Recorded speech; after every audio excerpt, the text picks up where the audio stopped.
Ja, ganz herzlich willkommen zurück. Die nächste Session ist mal wieder auf Englisch, aber Sie können auch gerne gleich unseren Speakern die Fragen dann auf Deutsch schreiben, wenn Ihnen das leichter fällt, wenn Sie das lieber möchten. Das ist kein Problem.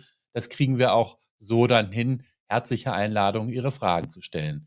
So, Freie University Berlin, Freie Universität Berlin and Universidad Complutense de Madrid have joined forces in a pilot project on blended teaching collaboration. The course was offered as part of the Erasmus Plus KA3 project, Online Pedagogical Resources for European Universities, the OpenU project. But how did the idea of this collaboration develop? How did it evolve from the inception to the implementation? What opportunities and challenges were encountered? And what can institutions elsewhere learn from this project when it comes to supporting the significance of international teaching cooperation and faculty mobility for educators and students alike? There are three speakers coming up with the answers. Welcome to René Perfels. He is an e-learning consultant at Freie Universität and the former project manager of the OpenU project. Also, warm welcome to Dr. Berthold Kuhn. He's an international cooperation advisor and adjunct professor at the Freie Universität Berlin. And a warm welcome to Dr. Asun Lopez Varela, associate professor at the Facultad Filologia of the Universidad Complutense de Madrid. Strengthening faculty mobility, key lessons from a blended teaching collaboration. We're looking forward to your joint presentation. Thank you so much, Mr. Yada, for the introduction, and welcome from my side as well, from our side. We would like to introduce you to our International Digital Teaching Cooperation Project, a blended seminar entitled Global Perspectives on Sustainability Transitions between the Universidad Complutense de Madrid and the Freie Universität Berlin. As Mr. Viada already said, our cooperation was initiated as a part of the Erasmus Plus KA3 project, Online Pedagogical Resources for European Universities, short OpenU, which aimed to foster the internationalization of teaching through virtual and blended mobility formats between the partner universities from the European University Alliance, UNA Europa. As international network universities, we offer all our students the opportunity to experience the value of transnational cooperation and intercultural encounters, mainly through the continuing internationalization of the formal curriculum as well as informal kinds of learning. And while we already include programs that involve physical mobility, there are more and more opportunities which are extending to meet the needs of a diverse student population through innovative, participatory digital scenarios for teaching and study, including blended mobility. Blended mobility for us has the potential to offer all students the opportunity to gain international experience in a flexible and inclusive way. As you know, it combines joint online teaching and learning phases with periods of short-term physical mobility at one or more partner universities. Through the online exchange with international students and teachers, also those students who, for instance, do not have time or capacities to participate in a longer physical exchange program can still gain some international experience. At the same time, the physical short-term mobility can increase the motivation for long-term participation and cooperation in the course. The face-to-face exchange, again, can be made more sustainable through the digital preparation phases and the follow-up communication so brief. Blended mobility could provide a low-threshold access to international encounters through digital exchange, and at the same time creates incentives for long-term student motivation and participation through physical short-term mobilities. However, the effort required to implement blended mobility formats is not insignificant, and there are numerous challenges that need to be addressed at an organizational, technical, and also at a policy level, their development and their implementation. With our joint international blended course in the field of sustainable development in the summer semester of 2022, We wanted to identify these challenges, determine the potential of blended formats for international learning, and identify needs of students and the participating teachers in these kind of learning teaching scenarios. How did we start? Well, to attract participants to the project, we first issued a call for projects. And after some searching, we also found two very motivated and engaged teachers from Freie and from UCM, Dr. Kuhn from Freie and Dr. Asun Lopez Varela from Madrid. It's important to emphasize that the two teachers did not know each other beforehand, as it's often the case with international teaching collaborations. The course was jointly designed and held by the two of you and organized and planned together with the teaching coordinator from our Sustainability and Energy Unit, Nora Große, and me. We started to develop a framework for teaching cooperation around half a year before the beginning of the summer term in Berlin.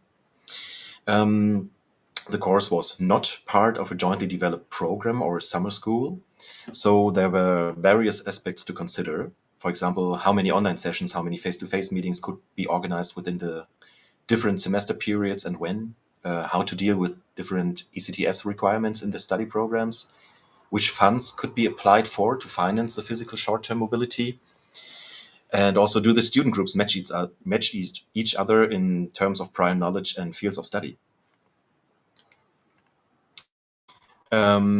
Our blended course was to start in April 2022 with a virtual phase of 8 online sessions, where Asun and Bertolt would take turns with online teaching and moderation. The students from Berlin and Madrid were supposed to work together virtually in mixed groups on sustainability topics, both during and outside the seminar. In July 2022, we then planned to welcome Asun and the student group from UCM in Berlin to finalize the cooperation on site. Due to the only slightly overlapping lecture times between our universities and the limited funding for very short physical mobilities, we could only implement one attendance phase. We successfully applied for funding from the UNA Europa Early Career Host Program and also received active support in the administration from Mr. Rienecker, the project administrator of UNA Europa at our Freie University. Last key facts, at our university, the course was offered as a general professional skills course, where students usually receive 5 ECTS, and the UCM students took the course complementary to their study programs. So according to their regulations, since the course had a learning format, they were only entitled to 2 ECTS, so we had to make a couple of changes, and they, for example, did not have to take the final exam. All the students were admitted on a first-come, first-served basis. And in the end, we had like a total of 14 students from Berlin and 13 students from Madrid who participated. Asun and Bertolt will now tell you some more details about the course content and about the challenges in planning and implementing the course from their perspective. Thank you, René. Very well said. Actually, maybe we go back to this slide. Yes, at the end you see the mention of the simulation game. And I just want to highlight very briefly that the prospect to engage in this game in Berlin, designed by a professional game designing company called Plan Politik, I think that made a big difference for the students. And we must admit that it took quite a long time for the students to warm up with this blended transdisciplinary course, because they were engaged in many other courses. They had many other commitments, so maybe they didn't rank the course very high. I mean, they wanted maybe, but due to pressure, due to exams in particular, in Madrid, I think they had to go through exams even during the course. And the game, the physical meeting in Berlin really made a difference. And I mean, it was a lot of work, and it was partly outsourced to a professional simulation game developer under our guidance, of course. And we were both present when the game took place. The simulation game took place in Berlin, and it was really great to see how this global solutions sustainability game, where students were divided into several groups representing different fictional countries and stakeholders from politics, from the business community, from the research community, from nonprofits, civil society organizations. And then they vividly debated strategies to address climate policy challenges and sustainability challenges. And of course, we organized a good mix between the students of Freie Universität Berlin and Complutense in Madrid and Plan Politik. They had 2 staff present at the 2 days, during the two days, as well as Asun and me. And then it was very nice to see. I was not aware, but Freie Universität Berlin also organized a kind of a guided city tour in the evening, and you could really see how students, warmed up and intensified their interaction. Of course, city of Berlin is very attractive. Weather was good, and it was good to see the students debating, discussing over dinner, over lunch, and I think that made a huge difference. And yeah, last but not least, I repeat that it took a relatively long time to warm up the students for this course, even though Azun and me, we put a lot of effort into designing the curriculum, but perhaps it was a little bit complicated for the students with different inputs from Azun and from me. And then they were also concerned about the costs of the air travel from Spain to Berlin, which was another issue also at Freie. But okay, let's go back then to René to continue the presentation. Thank you.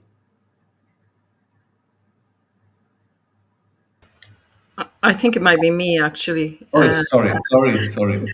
It's fine. Well, I would like to start by thanking, of course, Freie University for collaborating with us at Complutense on this project, and in particular, Professor Kuhn for accepting my invitation because he's an expert on sustainability and environmental issues, and he was the right person to approach. And of course, René, for all his work in supporting the whole system online, the classes we had, and so on. And Nora, who was particularly helpful on site when we arrived in Berlin. So let me tell you a little bit more about why we chose. Well, these are the countries involved in the project. René has already mentioned them. And we were supposed to look for a partner with another university to set up this kind of mobility, and as a pilot project. We mentioned before it was a pilot project.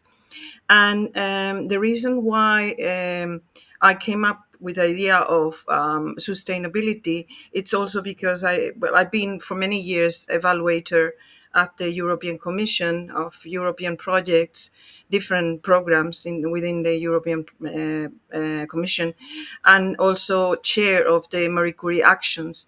And one of the topics that is very relevant for the European Commission, it's sustainability and how to implement this in the classroom, because we're all very much aware of the different problems, particularly environmental problems, but we do not know how to integrate this in the classroom at university level, also at school level.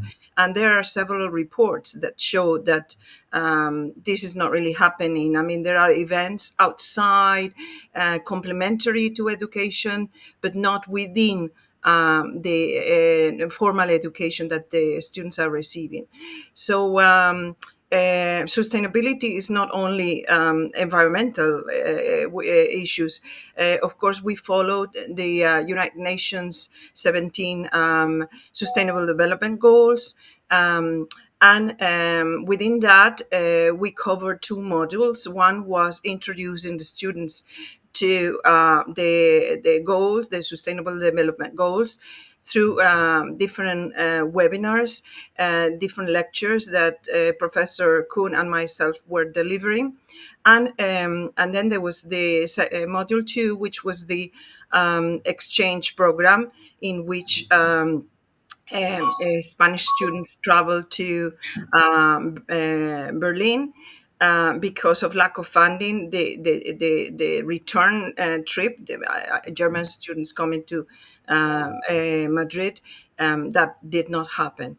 So you have there on the screen some of the captures, the images from the website. I created a website in Complutense.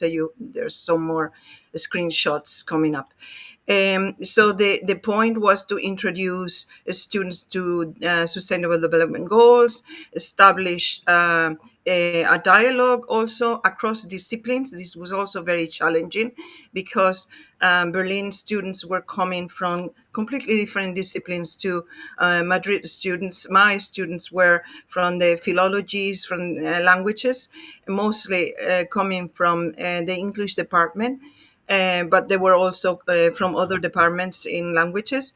And so the course was really blending. It was a STEAM course, blending sciences and humanities approaches. And this is why Professor Kuhn has mentioned that it was difficult to reach a balance, because he's approaching from more from an economical, environmental perspective, political perspective, and I'm approaching from a more artistic perspective, how the arts contribute to give visibility to these challenges. No, so of course the final goal was to do the exchange program, and as Professor Kuhn has mentioned, the game functioned wonderfully because it actually covered all these areas that we were actually trying to implement from a theoretical perspective. So I'm not going to go because there's a lot of description in the slides, so I'm not going to go through all these. And maybe the slides could be shared. I'm sure Professor Kuhn and Rene are okay with us sharing the slides with any of you who might want to read more in detail about the description of what was being covered. Basically, we had some trouble coming up with the dates and the days when the lectures were going to be taking place online because of the different time frames. So this was the final schedule and time frame. And as I said, I think this was a very complicated part. And it only happened basically because of the goodwill of all the people involved. We were really making a big effort for it to work, because I think one of the most complicated aspects in these kind of projects, it's the finding the time that suits everybody, because the schedules in each university are kind of pre-established for many years. So it's very difficult to find gaps into to incorporate these pilot activities. So these are the contents of the course. And as I mentioned, it was supposed to be a STEAM approach. So we tried to introduce sustainable development as a crossover concept across disciplines. No, and well, you have there some of the goals, targets, and indicators from the 2030 agenda. Methodologically, I'm going to skip this one. We did flipped classroom activities. So in other words, we had Professor Kuhn and myself introduced theoretical aspects, but then students were asked to do some extra activities and present them in the class. So they were given like 30 minutes at the end of the class they could choose. There was a huge collection of there is a huge collection of activities, because this is still online, and you can visit the website. It's there. You click on the activities, and they come from very different areas, covering all the 17 sustainable development goals, and they were able to choose some particular area of interest and explore it, and then talk about it in class, to encourage more participation on their side. No, I'm not following up the questions, but maybe the moderator can let us know if I have to stop and answer some particular question. That's okay. So I think I'm coming up to the end. This is when we met in Berlin, and we had like an online, face-to-face interaction in July, on the 8th and the 9th. Again, we had to choose dates that were suitable for everybody, because, for example, our students at Complutense have exams in June, and in July they have the extra exams. So students who have failed their exams in June, they have to retake them in July. So we're not really on holiday yet. And so one or two students couldn't make it in the end because of this. But we succeeded in meeting, and we had a very engaging time, very interesting time with the project of the game that Professor Kuhn had secured through his contacts. I thought it was magnificent, because it was able to create an atmosphere of participation rather than theoretical aspects. No. So in this slide you have the challenges, which were ranging from dissimilar timetables. I think this was probably one of the most important aspects. The different ways of approaching learning as well. In modern languages, we have like a very a participative culture. I don't know whether this is the same in all the different disciplines. And as I have mentioned, students in Freie were coming from different disciplines. Maybe Professor Kuhn or René might be able to tell us which disciplines were.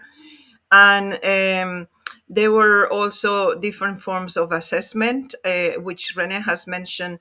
We had to diversify, because our students were only getting 2 credits, whereas Freie students were getting 4 credits.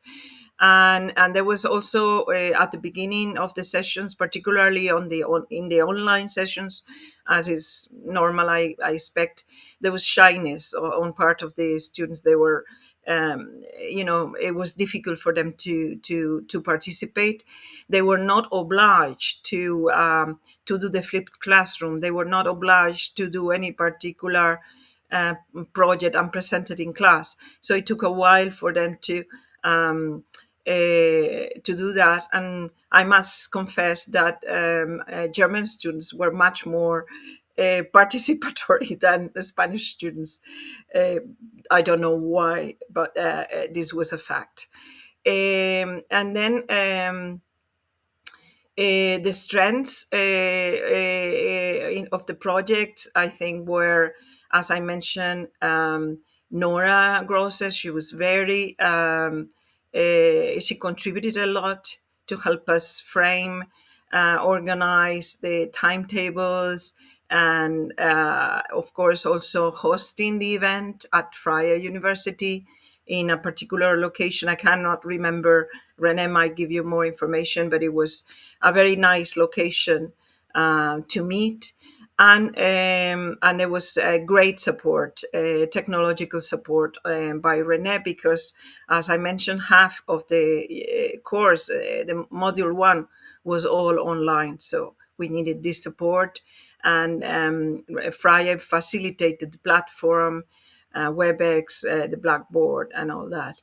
And then, of course, to thank Professor Kuhn, who is the expert. He also shared his recent book on the topic of sustainability, which is it covers many areas. It's very comprehensive. And I think we were very happy about the number of students that enrolled, because we were able to reach a balance between the number of students from Freie and those coming from Complutense. And it was a good number to be able to manage the course both online and face-to-face. And I think that's it from my part. Thank you. And this goes on to René, I think, now, for closing. Thank you so much, Asun. We'll have about 5 minutes left, so I'll try to run, not to be too fast. So yes, a couple of learnings. I won't go deep into them, but you will find also information on these slides. So we had 4 major learnings regarding motivation for participating in the course. For most students, the exchange with an international group of students was the main motivation for their participation. And as expected, of course, the UCM students additionally indicated that the physical short-term mobility in Berlin was a major reason, but however, also the students from Freie, though not traveling to Madrid, also gave the exchange as a reason for their interest in the course. Second learning, blended mobility formats can be a stepping stone to physical mobility. About half of the participating students had not participated in a physical exchange program before, and more than 90% claimed that after attending the course, I'm more in favor of participating in a physical exchange program fully applies. I skipped this one. Blended mobility formats can enable international learning. So as you see here in the graph, most of the students said that, for example, they learned different, culturally or national perspectives on the topic of sustainability. The different perspectives and backgrounds of the students led to interesting discussions, and also the different subject perspectives from Mr. Kuhn and Mr. Varela were, and the different academic cultures were like leading to a kind of international learning. Last learning regarding the blended format, most of the students liked it and preferred to purely online formats in the future. And let's just sum up. Most of the students would have liked a longer face-to-face phase at the Freie, because as Bertolt already said, the communication cooperation were much better on site. I will only sum up because Asun already told you a bit about them. So yeah, one of the major challenges, recruitment of teachers. To find teachers who are interested and motivated in teaching cooperation and who would be willing to invest time in designing and planning a course, especially without prior contact and experience in tandem teaching. It takes much more time to discuss learning objectives, create a joint syllabus, apply shared teaching methods, etc. So if you do not rely on existing contacts between teachers, for example, an e-twinning system, joint database definitely would make sense. Second challenge, integration of these formats into existing study programs or curricula is proving difficult. The time, the slightly overlapping lecture times, one reason. Also the avoiding of ECTS. So if you have a joint study program, that would be a challenge solved. But if you have like different curricula and study programs, you will always have to discuss it and also get involved for example, the faculty leads. Third challenge, in our opinion, it makes sense to organize a face-to-face session or sessions at each participating university so that no student group feels disadvantaged and the motivation and participation is equally high. But yeah, in order to do so, you need the right funding programs. And as for now, there is, for example, no EU funding for several physical short-term mobilities. You have the BIPs, which have one attendance phase. But within one blended mobility program, you can usually only organize one face-to-face session. Last but not least, a shared digital infrastructure or middleware would be very helpful for virtual collaboration. Okay, to end with the conclusion, hope I'm not too fast right now. these kind of blended mobility formats have a potential to increase student mobility by enabling a high number of students to have international experience without the need to participate in a long physical exchange program. And they can also become a stepping stone to physical exchange programs. Second, teachers should be offered incentives for national teaching cooperation to compensate for the extra work involved.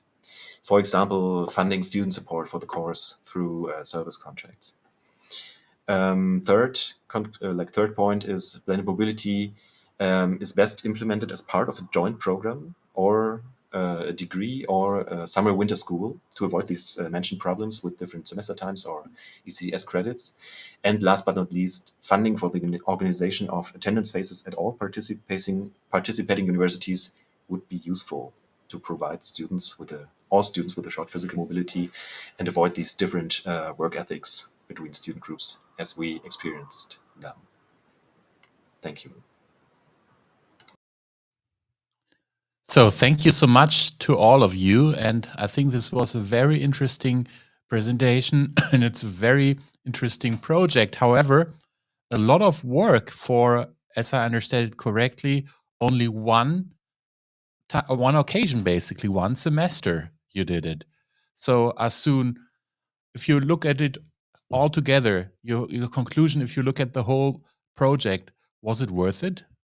All the work?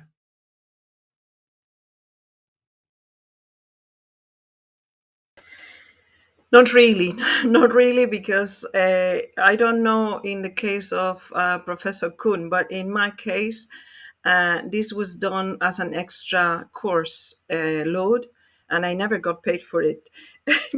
The only so it's an extra course that just participating in the project. I think we did get some funding coming from the project. I'm not too sure about it actually, for the number of hours involved.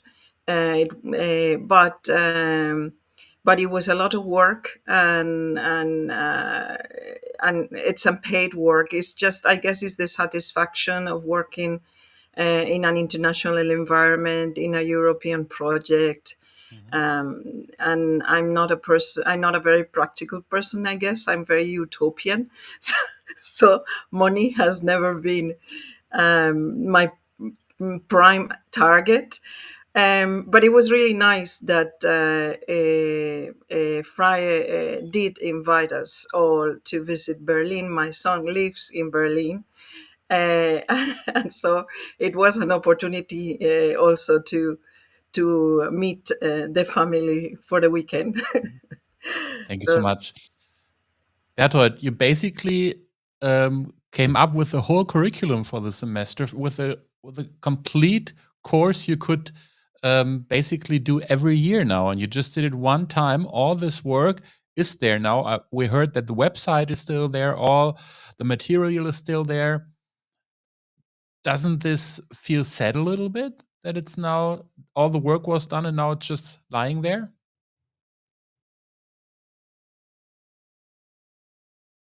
We can't hear you yet. I think you have to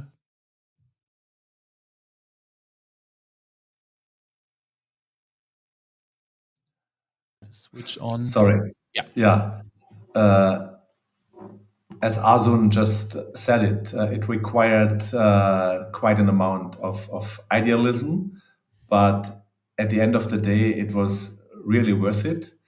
I mean, how did we come together? I mean, Azun mentioned that she had worked for the EU Horizon program, Marie Sklodowska-Curie Fellowship, and by chance, I have also been working for this program. And after the course, Azun invited me to give a lecture, an online lecture for a project of the Eurasia Foundation. So there was some follow-up between the instructors and also between the students. I mean, of course, I'm not in the position to follow up the interactions of the students. I mean, how many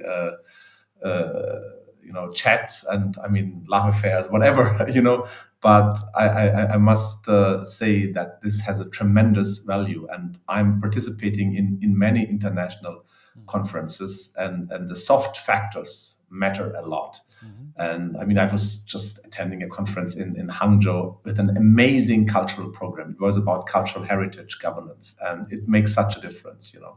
And you meet people from all around the world, and you stay in contact. And something was happening after the conference. I mean, Azun invited me, and we exchanged. I could ask a question for her because she has been a chair or vice chair of this EU Horizon 2020 program. And yeah, I think the same is true for the students. So definitely there was a big value in organizing it at least once. I mean, you called it a pilot project, or also Rene and Azun mentioned it. I mean, for me, it was never really communicated that it was supposed to be a pilot project embedded into a reference framework with the objective to scale it up later on, or to evaluate it in such a way that it could be scaled up. And I think that was maybe the problem. They were not, I mean, the program was there, but the engagement, the investment of the two participating universities at the end of the day was not big enough uh, to make it a real pilot project with the intention to scale it up. Which It is, I think, was a a lot very of important. workload for the instructors, but it was not embedded into. I mean, there was the program. There were people like Rene, very engaged, but more investment would have been required. Not only financial investment, also other investment, prior investment to starting such a pilot from both the universities. Which I But that think was is that was at the beginning. So maybe both universities have learned from this exercise. I mean, that's 2 years back. So. so but I think this is a very important point because we are talking about institutional strategies during the conference. And obviously, there is this project. You can call it a pilot project, or you may not call it a pilot project, René. But obviously, there was a huge value for those who participated in it. But there would be the same value if you would repeat it a year later on and a year later on.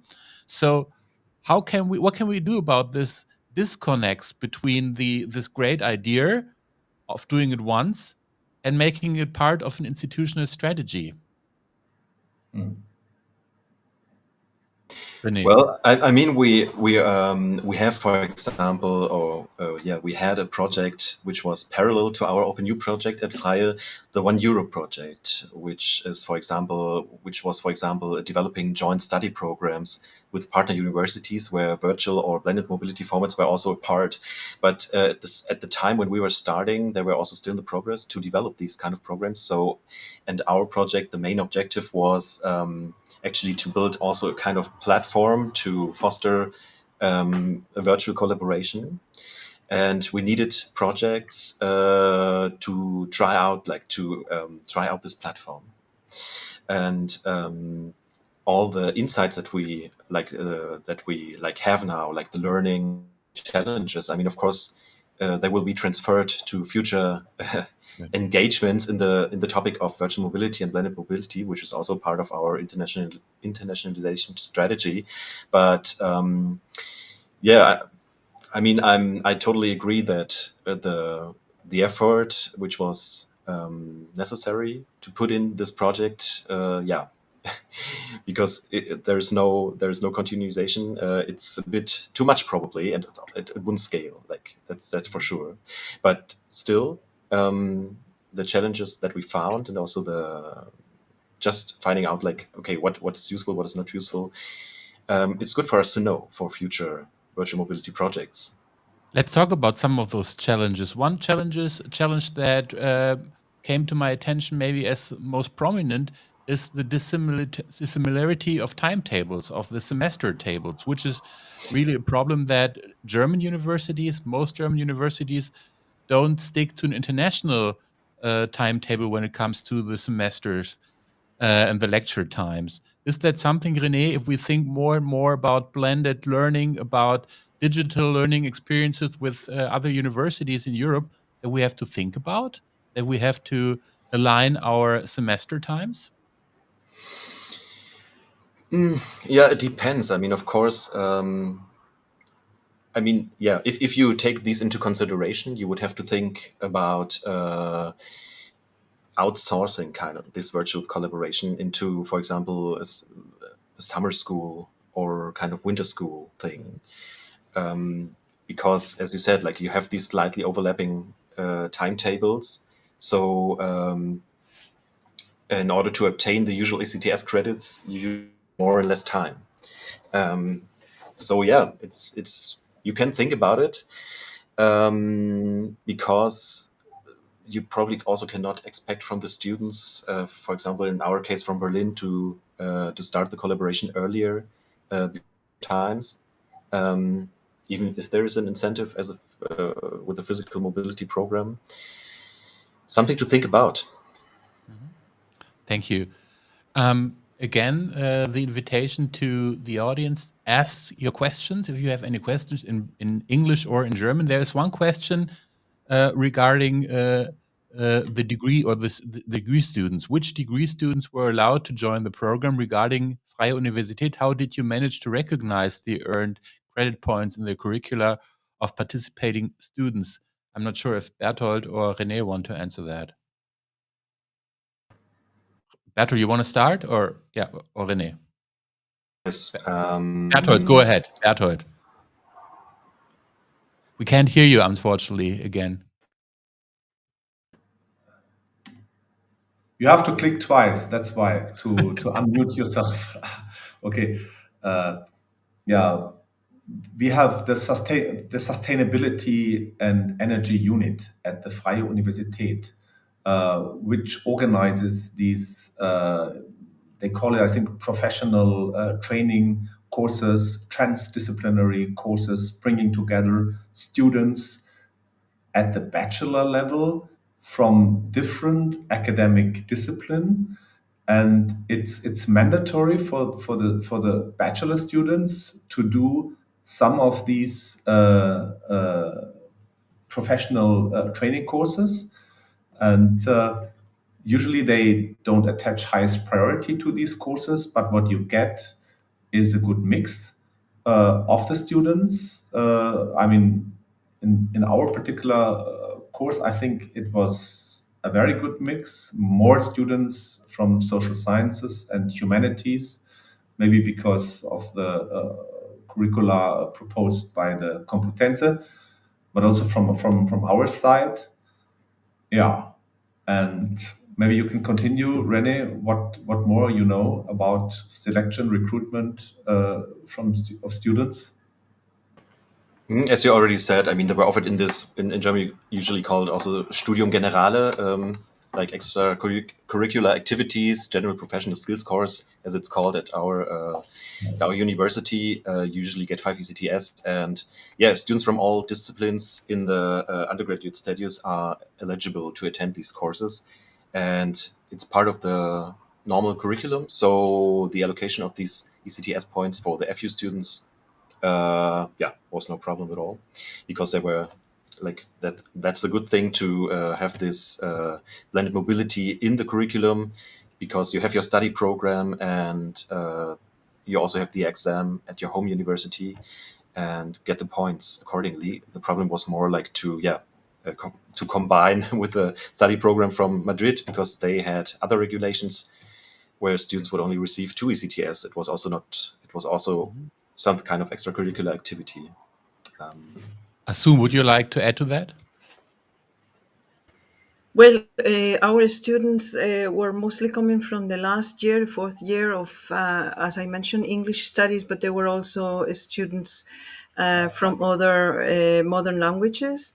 And the main challenge, just to finish, I think it was, it's a shame that we, after putting so much effort in creating material, creating good vibes between the universities, communities, the people involved.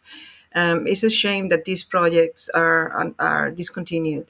And as René mentioned, a possibility would be to have these these kind of courses as a sort of summer or winter programs, because changing the timetables is not really feasible at European level, I think, because the timetables are established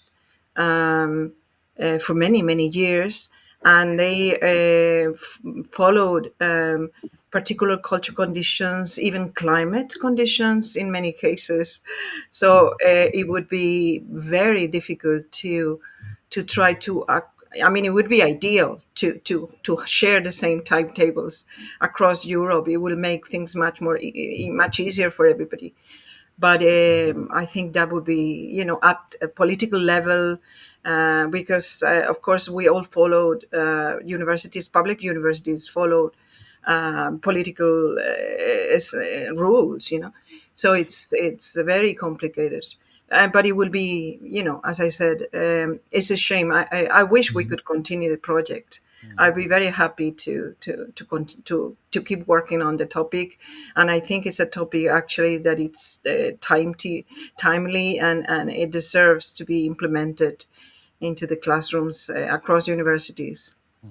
We're Thank running you. short on time. A very short comment, Berthold? Yeah, from the perspectives of the students, it's probably a pity or a shame that it is discontinued, but still maybe we can mention that it is context-wise and topic-wise, sustainability, research, teaching, green campus management. It's very well embedded into various activities at Freie Universität Berlin, and I also believe at Complutense. And at Freie Universität Berlin, we have this unit for sustainability and energy management, which is very active. And I mean, Freie Universität Berlin is one of the leading universities in sustainability with the triangle research, teaching, green campus management. And I think the students visiting Freie realized that, and they also learned a lot about sustainability context at Complutense. And so this particular teaching project was not as isolated as it may sound. I mean, but from the perspective of the students and the teachers, still, it's a shame that this Open U project, which was so well run by René and his team, could Okay. not be continued. So it's a kind of mixed feeling. On the one hand, a lot of motivation, a lot of positive experiences in the course. It also showed the opportunities, the technical alternatives also to what we are doing normally. Also, it showed the potential that is there. And René, you talked about that it's not only for this course the potential, but you tried new things. So this is something that remains. On the other hand, again, it shows the sometimes the lack of institutional strategies in that regard. And this is something that we are talking during this conference. Institutional strategies when it comes to internationalization. And here, for me, that's a great example of both, of a successful project and of the need of if you will, comprehensive institutional strategies when it comes to those new courses. Thank you so much, Asun Lopez Varela. Thank you so much, Berthold Kuhn and René Perfels. Thanks so much. Und damit gehen wir noch einmal in eine kurze Pause hinein, bevor wir dann um 11:45 nochmal eine Podiumsdiskussion haben. Noch einmal auf Englisch dann: Opportunities and Challenges of Professorships at German Universities. Dann aus der Perspektive vor allem internationaler Wissenschaftlerinnen und Wissenschaftler, weil es ja doch auch ganz sinnvoll ist, wenn wir über Internationalisierung sprechen, auch der Lehrenden sprechen, dass wir dann auch die internationalen Wissenschaftlerinnen und Wissenschaftler selbst zu Wort kommen lassen. Also es lohnt sich, bleiben Sie dabei. Um 11:45 Uhr geht's weiter.